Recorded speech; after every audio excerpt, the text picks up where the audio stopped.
Creamer Media's Mining Weekly is speaking to Paul Miller, the director of AmaranthCX.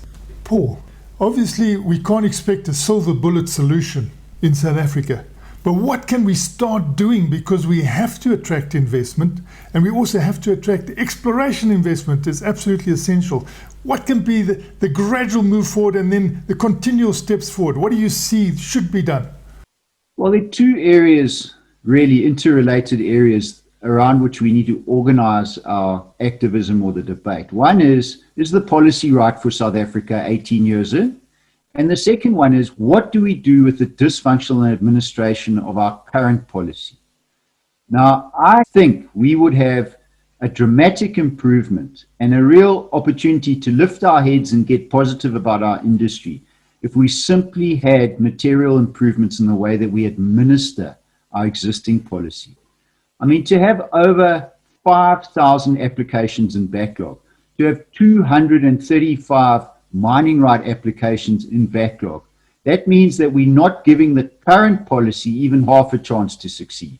So if we could just get emphasis on getting applications handled by the DMR as it currently stands, per the current rules, just clear the backlog, that would be a huge leap forward. Then put in place the systems that other markets have all proven work, like online transparent cadastre.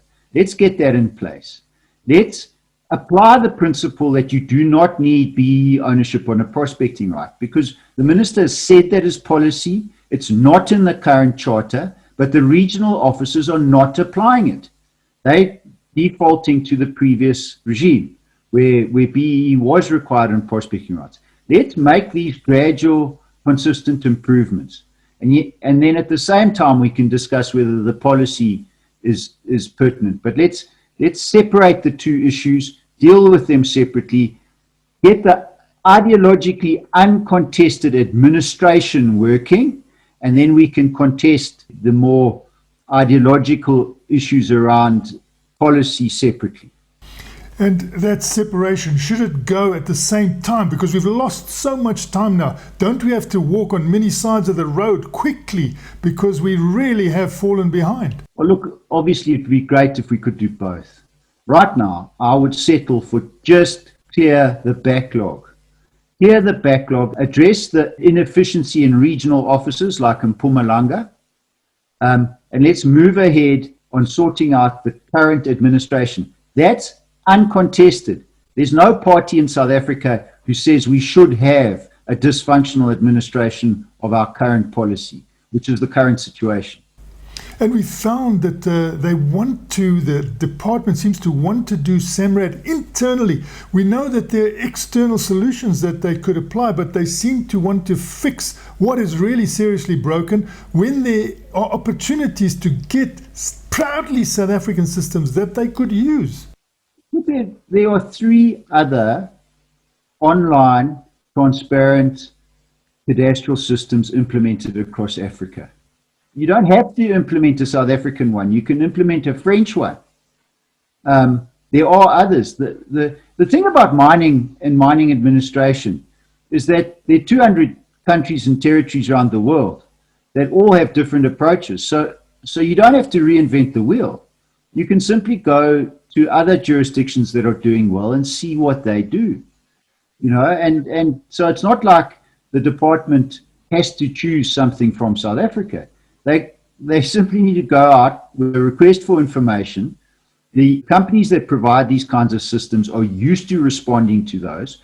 The department would very quickly have a full scope of what they need to do, because that would come through the request for information process. They would get at least 3 responses, probably more. And from that, they could come up with a menu of things that they want to implement. What happened last time with SAMRAD back in the the noughties, as they call, was that they didn't go out with an RFI. They were midstream implementing a mine health and safety system when they decided to expand the mine health and safety system to include mineral rights administration. There was no tender process for SAMRAD. There was no scoping document or specification that went out to find out what was possible. They simply expanded the implementation of our mine health and safety system. In fact, the company that developed SAMRAD was a mine health and safety consultancy that was liquidated in 2016. It doesn't exist anymore. This wasn't a software company with a global presence and a sustainable business model. It was something completely different. How we landed up with SAMRAD is a mystery. And if we get this right, what has South Africa got? What is South Africa's unique selling proposition if we can really get this golden key to open exploration? We have a very significant mining industry. It's still more than half of all Africa's mining industry. So we've got a lot of producing mines. We have strong academic and training institutions. We have a treasure trove of historic information on mining in South Africa, unfortunately not particularly well curated and not made publicly available. We also have an independent judiciary that can, to the extent that the law is changed, it can be enforced. We have relatively good infrastructure, particularly in certain parts of the country. We do have some inherent advantages. We have investors, international investors, who will publicly say, when you need us, make us welcome and we will come back. Are you happy that the Council for Geoscience can go ahead effectively? Look, I'm not sure I'm qualified to answer that question because I'm not a professional geoscientist. I would like to think that there's a lot of goodwill and a lot of good scientists in the Council for Geoscience, and that with the culture change and funding, where the objective changes so that their job is to generate knowledge and make it freely publicly available. At the moment, we've got this sort of strange business model where they are both commercial and government. And they should not be a commercial organization. They should not be doing what commercial companies can, and they should certainly not be setting themselves up to compete with commercial companies. They should be responsible for producing pre-competitive data. I don't think it's the role of the geoscience to try and prove up mineral resources by drilling deposits. It needs to do the regional work, the geophysical work, the mapping work before that. And funnily enough, I think we do probably have the skills and resources in South Africa to do that ourselves. It will take a culture change. And of course, we can bring in international experience where it's needed. But I don't think we need an international intervention on the geosciences element of a successful exploration strategy. But wouldn't it be great if we had real modern mapping? I mean, there's new technologies now. You can go over and find out quicker what's in the ground. Can't we just be calling for requests for proposals to come forward and get this mapping done in a modern way? Yes, we need that mapping, but it doesn't help if, for example, like what happened in about 2015, 2016, the DMRE commercially pays the Council for Geoscience to do large-scale surveys in the Northern Cape and Northern KZN, and then that information is never distributed. So the taxpayer, you and I, have paid for knowledge production in the Northern Cape and Northern KZN more than 5 years ago, and that information's never been published. It belongs to the people of South Africa, but because the DMR paid the CGS to do it, they've never released that data. There's a massive culture of secrecy in the CGS and in the DMRE, and we see that in their aversion to transparency.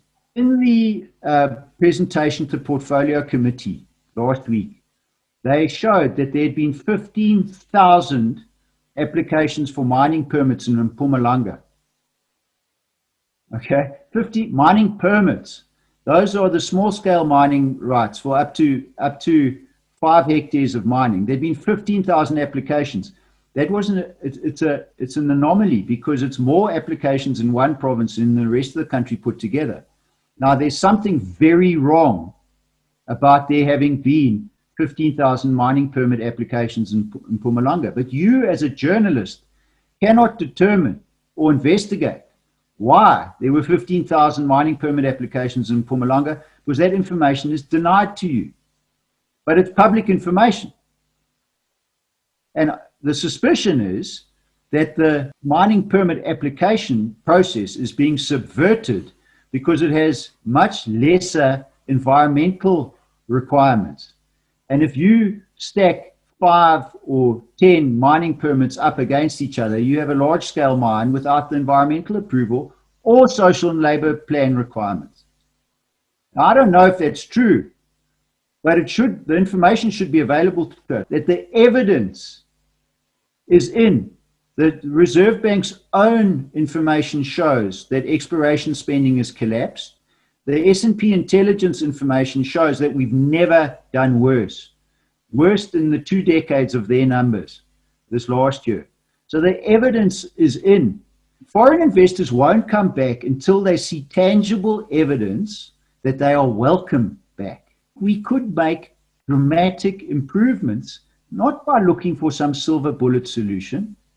First of all, it would help if our officials would go and see what works in other jurisdictions. But in order for them to take that kind of evidence on board, they first need a culture change which says, what can we do to welcome investors? Then they can go and look at multiple countries around the world and they can pick and choose solutions that they like for us. And obviously one would have to be transparent online mining cadastre. Other things would be like single one-stop shops. The other thing would be to vastly more vigorously apply the use it or lose it principle. We've got to turn prospecting rights over. We've got to curate all the knowledge that prospecting develops. We've got to hold applicants responsible for their obligations, right? So when you get a prospecting right, you've actually got to do the work. You've got to generate knowledge. And you've got to submit the knowledge back into a central repository so that next time someone looks at the same property, there's an accumulative improvement in what we know about the geological endowment of South Africa. So all these things are not ideologically contested. All of them will make gradual improvements and we can start seeing benefits pretty quickly. It's very positive that the Minerals Council has come out in favor of exploration. We have this wonderful body of skills and knowledge and academic institutions. So there is a positive story deep in here to tell, but first we need some sort of culture change to show that investors are welcome in South Africa again. This backlog of applications is the crisis that we can use to try and make positive improvements. If we cleared this backlog in a year or two, it would make a dramatic difference. That was Creamer Media's Mining Weekly, speaking to Paul Miller, the CEO of AmaranthCX.